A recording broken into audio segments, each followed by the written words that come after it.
অনূর্ধ্ব-20 AFC Asian cup বাছাই পর্বকে সামনে রেখে যশোরে চলছে বাংলাদেশ দলের ক্যাম্প।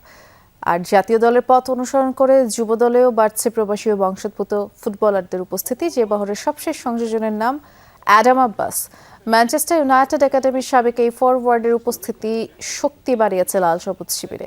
সব মিলিয়ে 5 জন প্রবাসী ও বংশোদ্ভূত ফুটবলার রয়েছে স্কোয়াডে, যা বাড়তি অনুপ্রেরণা হিসেবেই কাজ করবে বলে মত head Gerard জোনসের।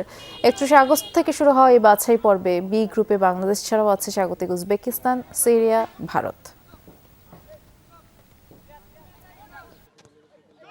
We've had an incredible pre-season. দীর্ঘ অনুশীলনের মাধ্যমে ফুটবলারদের মান ভালোভাবে মূল্যায়ন করা সম্ভব হয়েছে। কেবল বর্তমান প্রতিযোগিতা নয়, বরং অনূর্ধ্ব-17 এবং অনূর্ধ্ব-20 দলের আন্তর্জাতিক ফুটবল টুর্নামেন্টের প্রস্তুতি মাথায় রেখে ভবিষ্যৎ পরিকল্পনা সাজানো হচ্ছে। ইতিবাচক মানসিকতা নিয়ে দেশের জন্য সেরাটা দেয়া এবং জয় ছিনিয়ে আনাই আমাদের একমাত্র লক্ষ্য।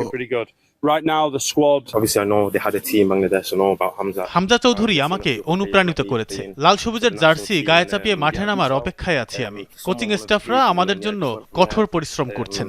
দেশের জন্য আমরা ভালো কিছু করতে চাই।